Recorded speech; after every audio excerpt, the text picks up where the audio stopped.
high volume, preferably in a residential area. Ladies and gentlemen, it is now time! Oh, no. Oh, yeah! I finished these fights. Give me a hell yeah! Top Rope Nation. Learn to love it. It's the best thing going today. What's going on? Episode 196 of Top Rope Nation. It's the WWE Elimination Chamber 2021 post show. My name's Ryan Drosty, the host of Top Rope Nation, joined by my two co-hosts, Kyle Ross and Justin Joint. And joining us on the panel tonight is our longtime friend, a veteran of Top Rope Nation, and also kind of our social media guru over on Twitter.com in recent months, and that is Mr. Kyle Ryan. Kyle, welcome back to Top Rope Nation. Good evening, good evening. Don't forget his middle name. Kyle Justin Ryan. There we go. There he is. Got to get all the names out there, right? It's going to take some real traffic control there, host, on the show with, two Kyles. Yep. Tonight. Hey, we'll make it work. This is going to be a fun show. I am looking forward to it. Justin, how's it going tonight? Not too bad. I passed out and woke back up in 2010. Yes. We had the 2010 SmackDown roster out there in the main event, that's for sure. Kyle, you got some bourbon in the glass? How you doing? I sure do. And I would like to welcome our many listeners in Germany to the No Escape post-game show. Of course, they do not call it the Elimination Chamber in that country for obvious reasons. Oh, I did not know that. Did you just make that up? No. Is that legit? Absolutely true. Yes, it's never been called Elimination Chamber. It's always been called No Escape over there. Of course, Elimination Chamber not as bad as when WCW hired Jeep Swenson and called him the final solution. Oh, boy. This show is going off the rails. Kyle Ryan, welcome back to Top Rope Nation, my friend. Hey, don't look at me. I didn't book it. They called it the final solution. Oh. On that note, if you've never listened to this show before, I hope you'll tune in again. You can find us on every major podcasting platform. We're available on Podbean, Apple, Spotify, TuneIn, Stitcher, wherever podcasts are found. Hit that subscribe button. Help us out. Leave us a 5-star rating. Better yet, leave us a written review. In that written review, if you leave it on Apple, leave us your Twitter or Instagram username so I can send you a free Top Rope Nation sticker in the mail. We'd greatly appreciate the reviews. It helps us get the word out about Top Rope Nation. And hey, if you are watching along with us tonight, right here live on YouTube.com, please be sure to subscribe to the channel while you're here. We're trying to get those subscriber numbers up so we can take advantage of YouTube a little bit more. So hit subscribe. You'll see a little animation pop up on the video stream. And in the description of the video, all the details are there where you can find the podcast, our merch, Patreon page, and everything else. So we would appreciate your support. And thanks for joining us tonight. So, fellas, as we talk about Elimination Chamber, we're going to get to kind of the headline news right off the bat here in just a minute. But before we do, we got to start out doing what we always do, and that is grading the show, A through F. What do you give Elimination Chamber 2021? Kyle Ross, I'll start with you. What do you give the show? Why are y'all laughing? I'm expecting a very negative answer. I'm not going to do what y'all think I'm going to do. A C, I guess. This was a very average show. I mean, I don't think you can call it horrible, but I mean, from start to finish, I had a real lack of emotional investment in this program. I will say, one of the shorter pay-per-view offerings in recent memory. I think it was over in pretty much a crisp 2.5 hours, so I'll appreciate that. Hey, we appreciate that on these post shows. Yeah. Get to bed easier. Yeah, I would say that the closing angle, I guess, bumped it from a C- to a C, but I mean, yeah, I was not entertained, really. So, if you guys are in our chat room, by the way, go ahead and give us a grade. We'll read that on the air as well. Good friend Aaron Graham in the chat gives it a B. He says, for having low expectations, thought it did better than expected. Like the Edge spot, interesting cutting the Asuka match with so much time left. Agreed. I thought we were going to get a surprise challenger. Maybe a Rhea Ripley would have been pretty entertaining. I thought that's what I was hoping for. Instead, they cut the match. Ryan Huffman in the chat gives it a B-. Justin Joint, what do you give tonight's show from the World Wrestling Federation? I would have just given it a C, but since it only went 2.5, I'll give it a C+. Right. There just wasn't a lot there for me. I kind of like Kyle Ross. I found it kind of boring. And frankly, there's really nothing I'm going to want to go back and revisit down the road. All right, Kyle Ryan, what do you got? I came in at a B-. I thought the highs were high, but the lows were definitely low, and that dragged it down for me. Mm-hmm. I'll give it a C+. I thought there was some entertaining points throughout. Obviously, the main event segment's gonna make some headlines, so it was it was definitely newsworthy for sure. And hey, there's something to be said for that because this kind of felt like a stopgap pay-per-view going in, but I don't know. I'm not a huge fan of what they did at the end, so that's why I'll give it a C+. I was debating a B-. Not a huge fan of it, but there's maybe ways they could recover from what happened. So we'll get into all of that here. I want to say something. Going in, I think we all were under the impression this was the final WWE Network pay-per-view. Yes. If I saw correctly on the show, you could still watch it on the network, Fastlane, next month. Well, it's still going to be on the network. It's just going to be throughout on the Peacock app, but it'll still be the WWE Network. Okay. I don't know. Maybe God help me how I try to watch that show. But I don't know. John Pollock, he tweeted something that made it just seem like I have to do nothing. Oh, also like the old app will still be up. Because, that's kind of where they're going to be migrating still, I think. But it at least when they announced the Peacock deal, it was going to air through the network within the Peacock app. So I don't know. Maybe it'll be on both. I don't know. Maybe the old app will still be working. Not quite sure. But we got Fastlane and then we got WrestleMania. So we are, by the way, as of right now, the plan is for us to do 2 WrestleMania post shows on consecutive nights. So if you want to block out Saturday and Sunday night in April to spend with Top Rope Nation, there you go. We're going to be live both nights, at least as of right now. So the headline, obviously, is The Miz cashing in and becoming the new WWE Champion, following Drew McIntyre defeating AJ Styles as the last 2 entrants in the Elimination Chamber. This was slotted in the main event position.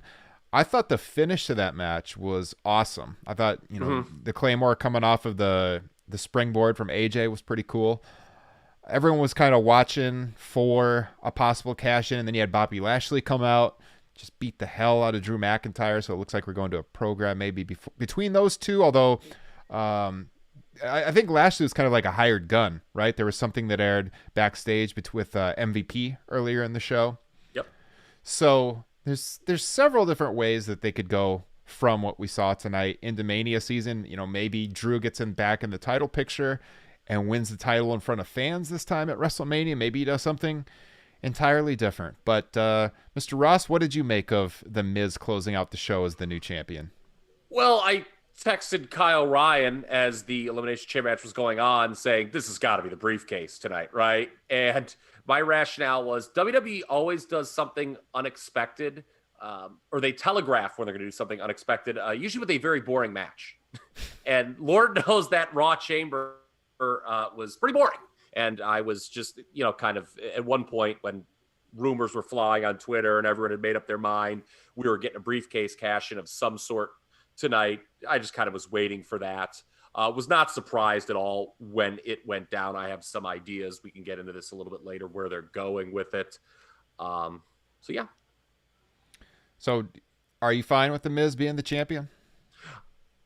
It's going to be short term. That's and this is my theme for the entire show. I don't actually care. It's that's bad. It's not even worth me getting upset about, to be honest with you. I'm going to go into this take right now. Fuck it. Okay. If you dig deep into this promotion, and this show really, I thought, hit the nail on the head. there's an underlying issue with this promotion, and the vast majority of the performers are so interchangeable. Mm-hmm. Like, if you had swapped Cesaro and Bryan's roles early in the night on the show, is anything any different? No, they basically just serve the same exact role. It's just basically, we'll pick one of the two. If Ali had gotten Morrison's spot for the U.S. title match, anything different? And Miz happened to hold the briefcase, so you had to do it with him. But honestly, they could have done what they're doing with anybody. To be honest, I think he's going to lose it back by Fastlane. So it's not even worth getting upset about. Do you think he's going to lose it back to Drew or somebody else? I think he's going to lose back to Drew. I think, all right, this serves a lot of masters within WWE. I still think they're doing the Miz and Morrison versus Damian Priest Bad Bunny match, right? I mean, they've teased Bad Bunny and Miz enough. I'd be surprised if they went in a different direction. So if Miz was like a former champion, I guess it gives that match in their mind a little more specialness. You could have Bad Bunny like factor even into the title change when Drew gets it back if you wanted to. I'm not advocating for this. I'm just saying that I think this is kind of what's going to happen. Yeah. And then Drew will get the title by no later than Fastlane, and then he'll go on to defend against Lashley at WrestleMania. Mm-hmm. Yeah, could see that. Justin, did you like the close to the show? No, and I couldn't quite put my finger on why, but I think Kyle kind of summed it. It's like I just don't care. I like the Miz, but not as the champion. Maybe it'd be more significant to me if Drew hadn't have already lost the title for what was it, a few weeks to Randy Orton. Maybe it'd mean a bit more, but it's just not interesting to me. So you're saying, what's the point if he's going to lose it right back? Who cares? Well, the point is they have a briefcase and they want to get that gimmick over. But we've been saying this on this podcast. Kyle Ryan, you've been a loyal listener. You know this. We'll bring you in. This briefcase gimmick is an albatross. I mean, if it's not on the right guy, yeah. Yeah, I think we'd have a bigger issue if he didn't cash in tonight, because then what's the point? Yeah, I mean, if there was no cash in on this show, whoo, good luck selling people on firing this one up on the old award-winning WWE Network. It would be a really pointless show. Yeah, I don't know. I mean, they probably would have done something different. If they had done the cash in, they probably would have done the Fiend returning, though, is my guess. Like, given that they, I saw some people that were surprised. Even I was surprised when Orton just went out first like nothing.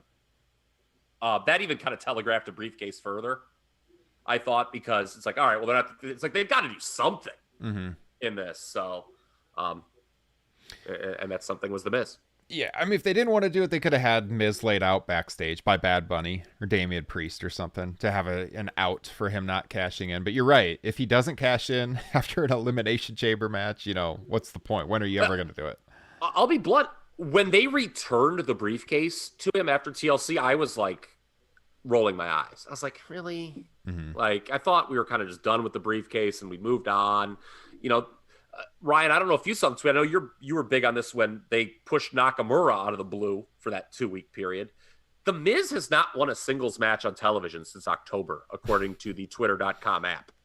Yeah. So, yeah, just completely out of nowhere. I didn't really like it. There's ways out of it, I guess, to get it back to Drew, but... Time out. This has just crossed my desk. Okay? It gets worse. So I'm going to give the credit to the tweet because, I always give credit where it's deserved. Adam Lash tweeted this. Voices of Wrestling retweeted it. This is how I'm seeing it at the top of my timeline right now. You ready for this doozy? Between January 1st, 2020 and today, which is February 21st, 2001, The Miz has won 3 singles matches. January 10th of 2020 against Kofi Kingston. The October 25th match I referenced was Otis. And the third, that's when he took the briefcase. And the third was Drew McIntyre tonight. Those are his 3 pinfall victories on television in 13 months. In this decade. Yes. Wow.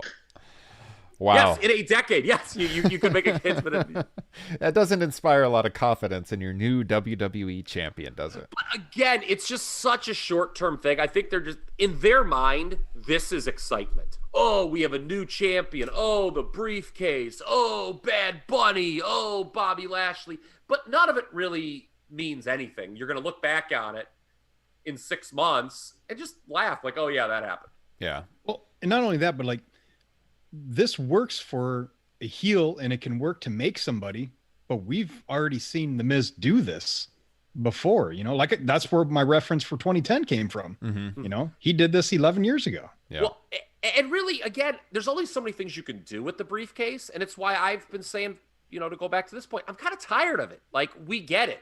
Heels can sneak in after matches and cash in. But when, like, you're on the 7th heel that's done it, it's just not that interesting. Like when Edge did it 15 years ago, ironically after an Elimination Chamber match, I remember my mind was blown. I was like, holy crap, what a creative way to get the title on a heel. In 2021, it's not that creative, man. It's repetitive and quite frankly, not interesting. Yeah. Let me bring Kyle Ryan in on this because we did a podcast, I think you were listening at the time, almost 3 years ago, where it was, we made the argument then that the Money in the Bank gimmick was played out. What do you think, Kyle Ryan? Is the gimmick played out? Do you think there's still some value to it? And where are you at with this as a fan? I think it depends who's holding the briefcase and whether or not they make it. The Miz it's 2021 and The Miz is the WWE Champion. Who thought we were going to be saying that? Mm-hmm. But I think this particular cash-in, if he didn't cash in, there would have been a problem. You have your champion beaten, battered, just got the hell kicked out of him, and you got a briefcase. If you're not using it, what's the point of having it? Yeah. So I think, when you put yourself into a situation like that, you're backed into a corner where, if he doesn't cash in, then we kind of drop the ball in the briefcase. So the fact that that's an issue, I think, speaks for the briefcase's issue in itself. Yeah, I mean, I think they were really struggling, and you'd heard some reports in the last couple weeks and months. What are we doing with this briefcase? And they came up with this. I do not think, based on what we just read about the Miz's one-loss record this decade, as Ryan Drosty so astutely pointed out, that this was a long-term plan at all. Which is the option, or the problem, I should say. No investment in long-term booking. You got to invest in that. That's how you turn the promotion around creatively. Let us know in the chat where you guys are at.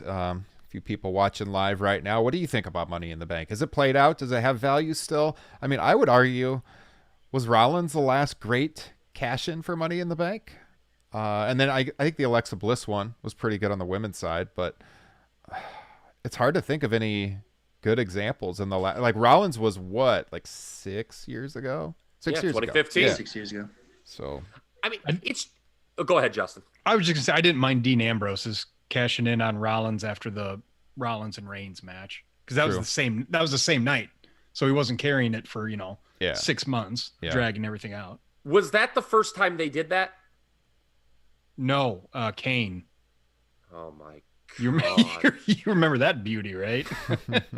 Okay. You talk about, God bless the WWE because, here we are bitching about the Miz being WWE Champion in 2021. But who could forget about the halcyon days of Kane being WWE Champion in 2010? yes. That was absolute 189% grade A cow tongue. And yes, that is steam you see coming out of Kyle's ears right now as he thinks back to that legendary night. Remember the Kane Edge feud of 2010? That was one of the I'd rather not. worst world title programs in the history of this business. In the chat, Dan By the way, says, Edge is challenging for title this year at WrestleMania. Dan says in the chat, last time the briefcase was interesting, in his opinion, was Rob Van Dam in 2006. Go back 15 years. And guess what? I'm glad that Dan said that because it makes a good point. How many baby faces have done that since where it's like, hey, this is when I want to make my spot. It's like a cool baby face thing. It was great. Mm-hmm. I think when we did our Mount Rushmore, that made all of ours. I know it made mine. Yeah. And and the great thing about doing it that way is you give it to an up and coming babyface. They don't even have to actually win the match. It just has to be competitive. Yeah. Yeah, and people look forward to it. I mean, now, yeah, I don't know. It's just like I said. I don't think this is even worth getting upset about because we're gonna all be at the same place. We thought we'd be come Mania time. I think one of the interesting facets that we should explore, and Kyle Ryan, I know this is something you were advocating on your Twitter feed for a while, not just tonight, is Bobby Lashley is going to probably challenge for the title at Mania. Mm. Absolutely. I know we're jumping ahead, but I was very happy to see Bobby Lashley drop the United States title tonight. And I think they executed that perfectly. But Bobby Lashley is a main eventer. It's written all over him. I mean, look at the guy. He belongs in the main event scene 100%. And I think now we're moving in a direction that's going to be his future. Yeah, when he dropped the U.S. title, that was the tell to me that something was coming with Drew. I agree. The way he's been booked over, I don't know how long does this go back now? Basically, the entire U.S. title run has been great. I have a question though. Why was he not booked like this from the moment he returned to the promotion in 2017? It's not like this is a novel idea how to book Bobby Lashley. It's not like when you see Bobby Lashley, like, you know what we should do with this guy? Have him be a singing and dancing babyface. Yeah. Like, it's pretty simple what you book with Bobby Lashley. And the fact that it takes them a couple years to figure out the obvious way to push these guys is so infuriating to me. They did the exact same thing with Drew McIntyre. They dragged their feet on him too. Mm-hmm. For a little bit. Yeah, there was that period. By the way, Justin, I think at least once every other week about how you say the McIntyre and Corbin's roles should have been reversed at WrestleMania 35. You're so right. I know I am, Kyle. Okay. I know I am. This is why we have him on staff. Great takes from Justin Joint. I thought the U.S. title match, by the way, was match of the night tonight. Yes. Yeah, so let's get into the card. So on the pre-show, Keith Lee could not compete in that match. So they had a fatal four-way match on the pre-show to determine Keith Lee's replacement. A 7-minute match won by John Morrison over Elias, Mustafa Ali, and Ricochet. All right, so we got Morrison inserted to that match now. Now that match would go on third. The main card was 6 matches long. They opened with the SmackDown, the Universal Champion, the Elimination Chamber match to determine a challenger for the Universal Championship to Roman Reigns immediately after the Elimination Chamber. Although it was not clear that it wasn't.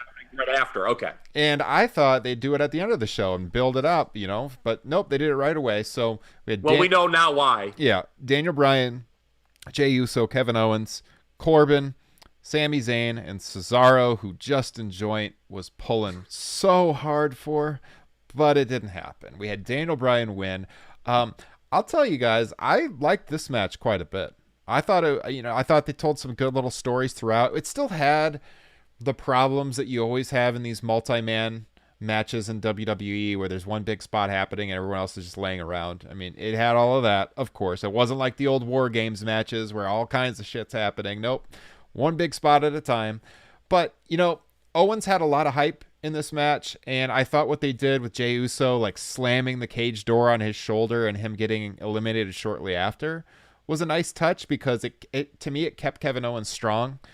But they had to get rid of him. I didn't want to see Kevin Owens lose again to Roman Reigns, so they did do something to get rid of him and keep him looking good. I thought that did so. And then Daniel Bryan, working or selling, I should say, the leg throughout that knee injury, and yet he was still able to win the match in the end.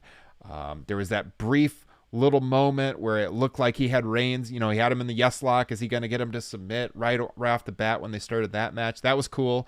Of course, Reigns retained. I didn't think we would get anything different. But for what it was, I actually really enjoyed the opening to this pay-per-view. And I've talked to the other two of you about this a little bit over text. So before I throw it to you, let's go to Kyle Ryan.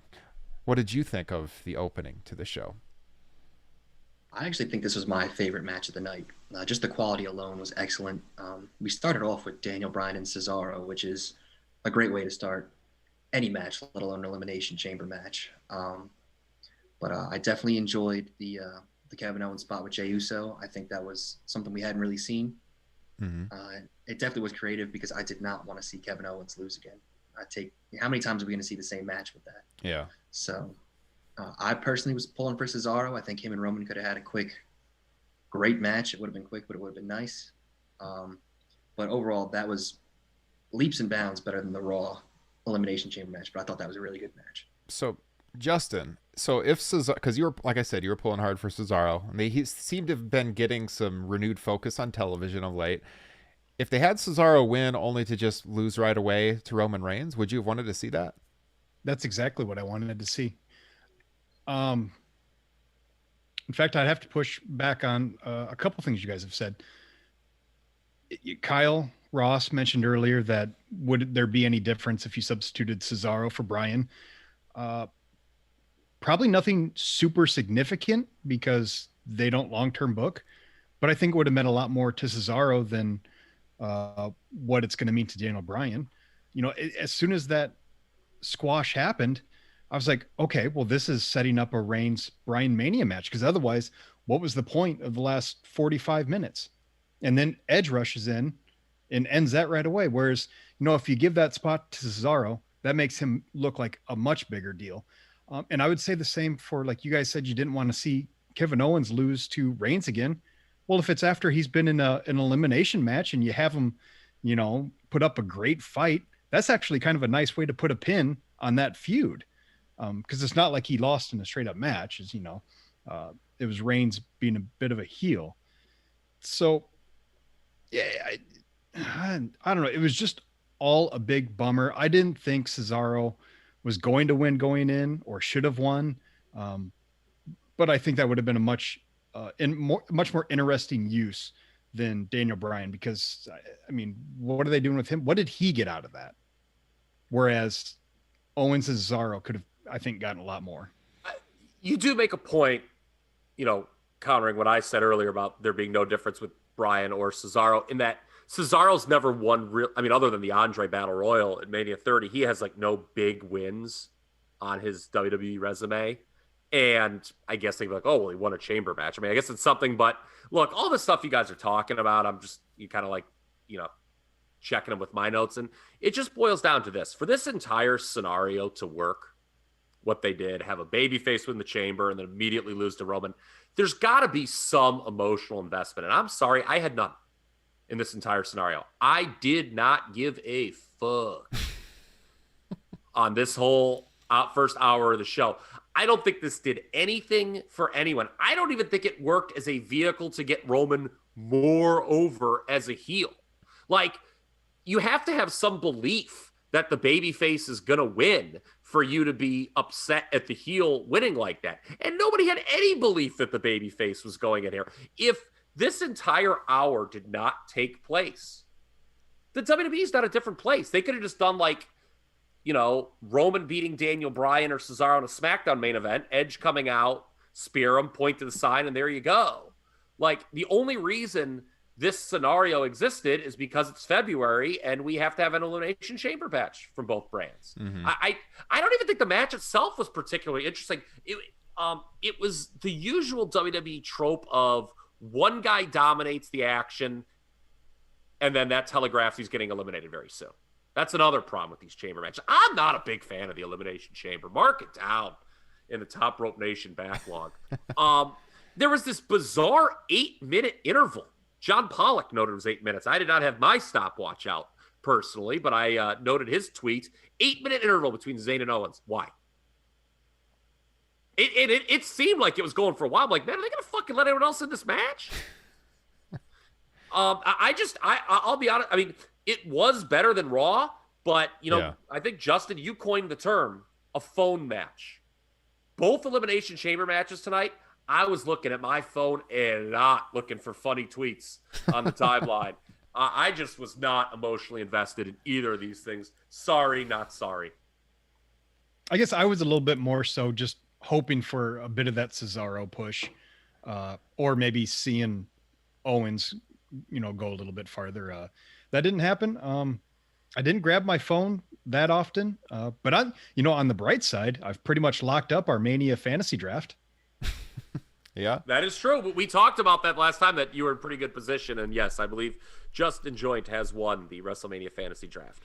Would love to know where the viewers think about what we're talking about here. Which side of this you're on? Looks like Ross and Joint are on one side, and Ryan and Drosty are on the other side. Hey, Ryan. I got. Yep. Oh, hold on. Ryan, will you make a big Top Rope Nation banner that I can point at in my living room? If you point to your right now, there is a Top Rope Nation logo on the stream right in the middle. So there it is. Yeah. Oh, perfect. There it is. Hey, you know what we should do in homage to WWE? Ryan and Justin, you guys should fight right now, and then me and Kyle Ryan will just lay there and watch you. In our Facebook thread, I'd watched a couple chamber matches that were actually good to great earlier today. The 2017 one won by Bray, and the 2019 one, which set off Kofi Mania. And I noted kind of, Ryan, you talked about it earlier, the whole laying around while only there's one thing going on. Mm-hmm. Whoever decided that, it's a modern thing, primarily within WWE. Other promotions do it, but it's primarily within WWE. I want to yell at that person, a lot. Because go back and watch a match like the Final Four, a February match, ironically enough, right? Mm-hmm. Motherfucker, Austin, Vader, and Undertaker were not resting and letting the other two do it while they just laid there drooling on themselves. It was four guys fighting the whole time. That's the way these multi-person matches should be. Whoever in WWE decided that its audience can only watch two people wrestle at once needs to be beaten, maybe tarred and feathered, and possibly drawn and quartered. I'm not a huge fan of Elimination Chamber matches either. I would be hard pressed to think of more than a couple of them that I've liked over the years. I thought for what it was, maybe my expectations were low. It was pretty good. I totally get where Justin's at with Cesaro. I like Cesaro a lot too. For me, if he would have won and then just lost, I would have felt like he didn't get anything out of it either. So, what did Daniel Bryan get out of it? Nothing really either. I guess Daniel Bryan hasn't been booked too great on television of late. He's mostly been putting over guys. So I guess it establishes him a little bit. Who's he been putting over too? Yeah, exactly. Cesaro. Yeah. If you watch the TV, 50-50 booking, right? There's your WWE. Yeah, if you watch the TV, and I did not think that Cesaro promo talking smack was this era's pipe bomb. I didn't think it was anything to write home about. But, they clearly were building up Cesaro. And, I just don't know why WWE, that's another thing. You don't build up a babyface to pump fake on it. That's just shitty booking. Mm-hmm. And again, it doesn't really matter because no one was beating Roman Reigns anyway. We kicked around ideas. Maybe Miz loses the title back to Drew at Fastlane over on Raw. What's Roman doing at Fastlane on SmackDown? Because the WrestleMania match is set. Is he just going to work Bryan and they're going to give some cursory tease? Oh, it could be Bryan and Edge at WrestleMania. I can't remember. I almost want to say it might have been Ryan or Kyle or Ryan here on our Twitter account, or maybe I saw it somewhere else. I think it's got to be Roman and Jay versus Edge and Christian. Mm-hmm. Yep. I've seen that talked about too. I might have been on Twitter. I can't remember. And plus, I think, this being the first quote unquote pay-per-view on Peacock, I think you got to do a big, almost WrestleMania-esque pay-per-view here. You got to put some big matches on there. Mm-hmm. I thought that this pay-per-view being kind of so forgettable, I don't want to say I'm willing to forgive that because I don't know what the point of doing a forgettable show is, but you're right. This year is weird with them going on Peacock the next time. Fastlane does need to be something special. Yeah. You would think, of course, watching a month's time when we're like, wow, that show was nothing. Let me throw this out here. So you guys are talking about the Facebook group. By the way, if you're on YouTube, scroll down to the description. There's a link to our Facebook pro wrestling discussion group. Great group to talk pro wrestling with us and a lot of other people. Join the group. Would love to have you. But in that group, Kyle Ryan has been doing kind of like a pick'em league, which has been a lot of fun. And Aaron mentioned in the chat, can we give Kyle Ryan the props he deserves for putting together the pick'em for these pay-per-views? Thank you, Mr. Ryan. Thank you, Aaron. That. Yes. Thank you. Absolutely. So, all right. So we had that opening match. Right after that, as mentioned, Roman Reigns beat Daniel Bryan in 1 minute and 32 seconds. And then we went to the U.S. title match, which was it Justin or Kyle Ross mentioned that as maybe their favorite match of the show. The triple threat for the U.S. title, which Riddle, a.k.a. Matt Riddle, won the United States title, 8 minutes and 40 seconds. Brief match, but very fast paced, pretty good match. What do you want to say about this, Mr. Ross? Coming off that chamber slog where it was just like watching paint dry at time, I think working a quick sub 10-minute match and doing a touch, it was a wise decision. Normally I think not pitting the champion is super lame, Charlotte, but it works here, I guess, with what they're doing with Lashley. Yeah. So, would you like to have seen Riddle booked a little bit better in the weeks coming up to this? Like, a strong baby face and, because in this win mean a little bit more, maybe. I don't know what they do with him. I think he's just going to be a secondary champion, and they just gave it to him, what the hell, because they wanted to get it off Lashley, and he's the best option. So, okay, I guess. And then, like I said, Morrison was just in here to do a job. I thought he was by far the most boring. Well, maybe Elias would have been a more boring option to win the 4-way. But, him, both Riddle and Morrison worked their tails off here, and Lashley was booked absolutely the way Bobby Lashley needs to be booked, like an ass kicker, mauling mofos. Everyone was booked well here, I guess. So, yeah, like I said, this was my match of the night. I'd give it 3.25 stars. What'd you guys make of that Evil Knievel gear for Matthew Riddle? I thought it was pretty sweet. Yeah, Evil Knievel's kind of a dick, so yeah. I was but it's an iconic look, though. I mean, I thought the jacket there's a lot was cool. of bad iconic looks. I thought the jacket was cool. I thought it was a nice touch. Isn't Vince McMahon a big Evil Knievel fan? No idea. Okay, That I would don't know. not surprise me. Would not surprise me either, yeah. Evil Knievel.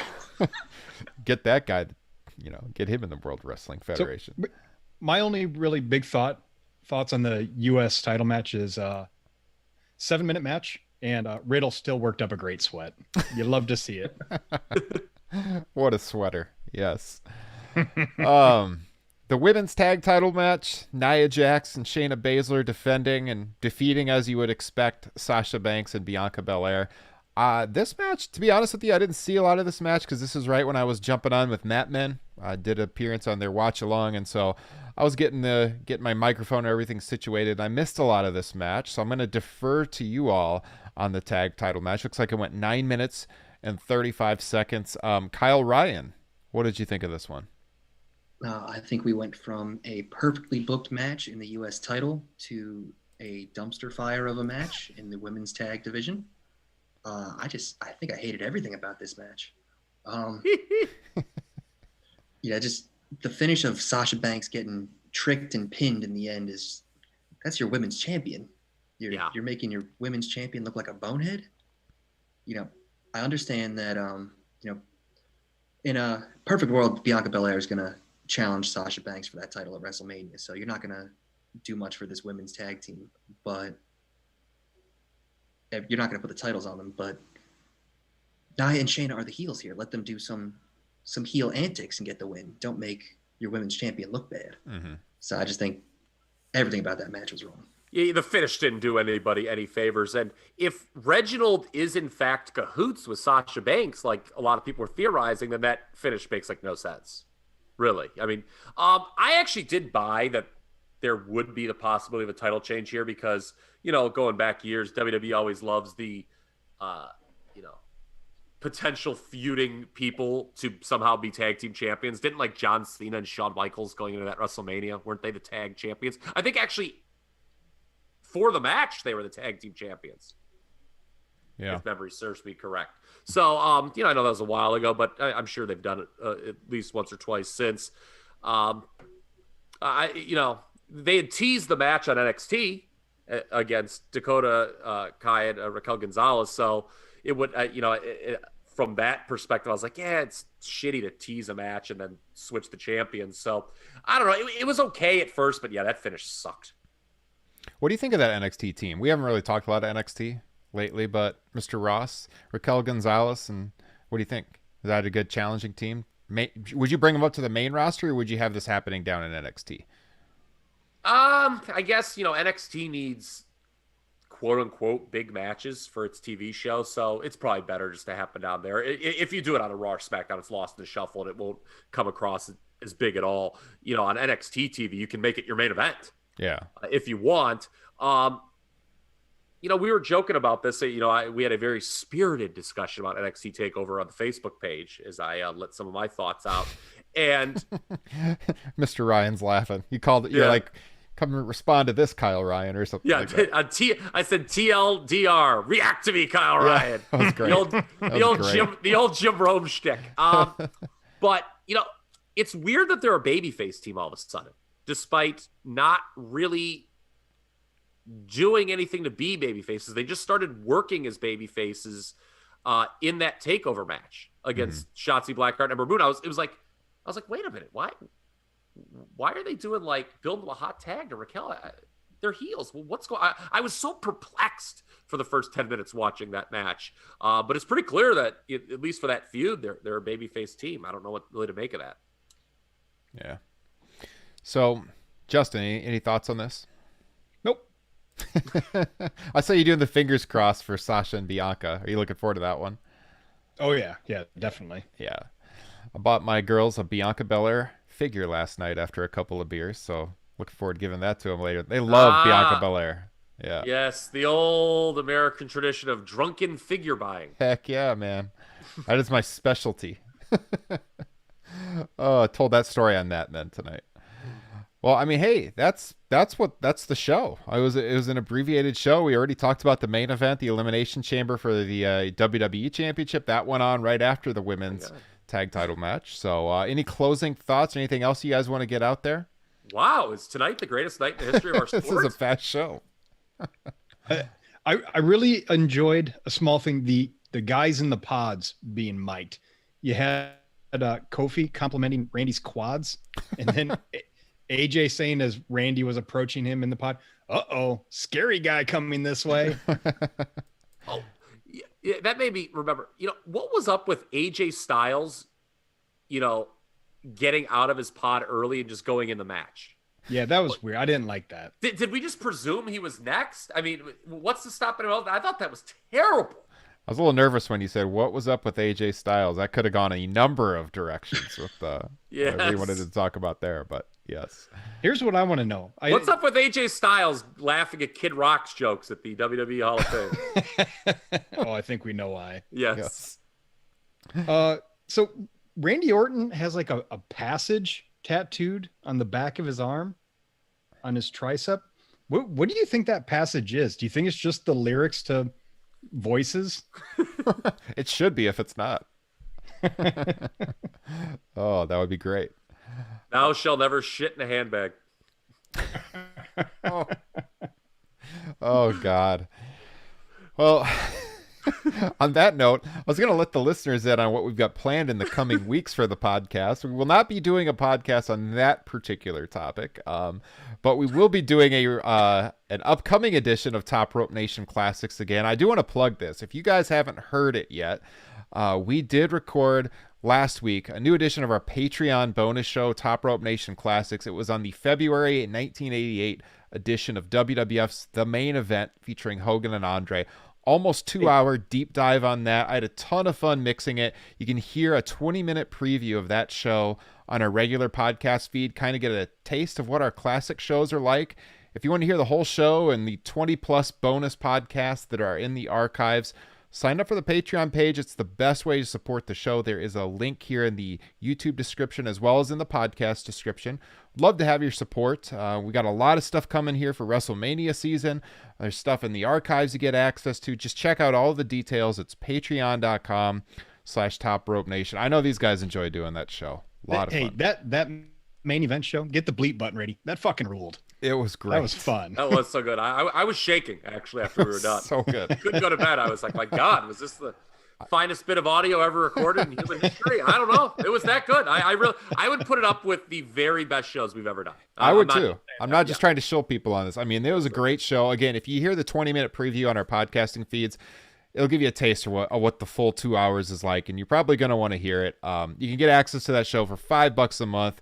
All that money goes towards improving our show. In fact, I got a new lighting structure for my webcam this week that came out of the Patreon money.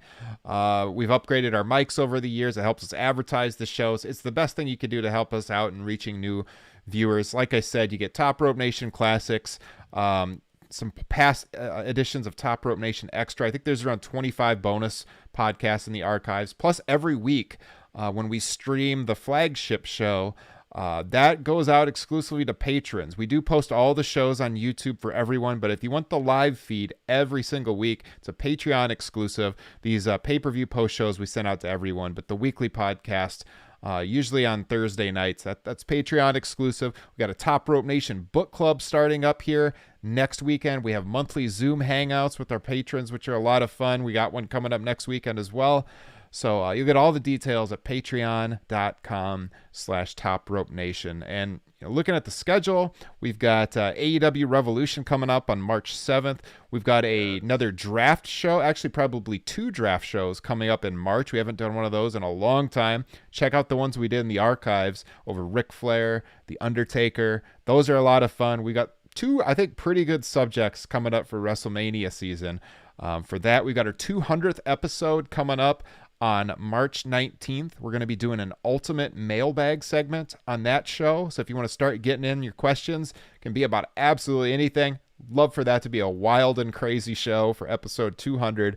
Set in your questions to topropenation@gmail.com. And in the coming weeks, I'll be revealing a phone number you can call in to leave us a voicemail. I want to play all of those on the 200th episode of the show. Just, congratulating us on reaching the milestone, and what do you like about the show? Or maybe what you don't like, whatever. Leave us a message. We'll be revealing that number on our social media and on future editions of the podcast for sure. So with that, I don't have a whole lot else to say tonight, fellas, unless you guys do. I was watching Wrestling Challenge the other night. Yeah. And 86? there was Randy Savage, Billy Jack Haynes match on. So I don't know if you know this. My wife knows nothing about wrestling. I just forced her to be Miss Elizabeth once on Halloween while I was Randy Savage.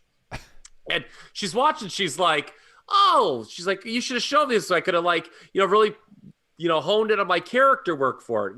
I was like, this wasn't on the network. I'm like, whatever, I guess we could have done it. And then I shit you not, 30 seconds later, Bobby Heenan busts out, "A woman's place is in the home." Oh, no. and I get the look and I say, well, I'll finish this one up later. So at the Halloween party, did you refuse to let any other man talk to her? I did. Actually, I beat the crap out of Top Rope Nation listener Chad Repack at the Halloween party. He got shitty. He was real hammered. He was real hammered. Making Chad Top Rope Nation famous here. There we go. Yeah, remember that, Chad? I think you vomited. I think I gave you a bucket. You slept on our couch that night. Christ. Sounds like the Hulk Hogan of the Mega Powers. Oh, yeah. Kyle Ryan, it's been a unique show. Appreciate you coming on, man. It was a lot of fun to have you on again. Appreciate it. It's always a blast coming on with you guys. Thank you for your support, everything you're doing for us on social media. Like we said, the Pick'em and the Facebook group. Really, really appreciate that. You've been one of our top supporters now for many years, so we will definitely be bringing you back on in the future. Justin Joint, take care. It's a snowstorm here in Iowa yet again as we record. You had to fucking remind me that I got to go shovel. Yep. Oh, man. So, anyways, it's going to be an interesting week, but we will be back Friday morning with a brand new show on your podcasting feeds and here on YouTube. So with that, follow the show. It's at Top Rope Nation. We're on Instagram, Twitter, the Facebook group. As I mentioned, you can find me at Ryan Droste. That's Droste. Kyle Ross is at TRP Kyle. Justin Joint at Justin Joynt. And you can find Kyle Ryan at KyleR413. Have a good week. Talk to you in a few days. We love you, Germany.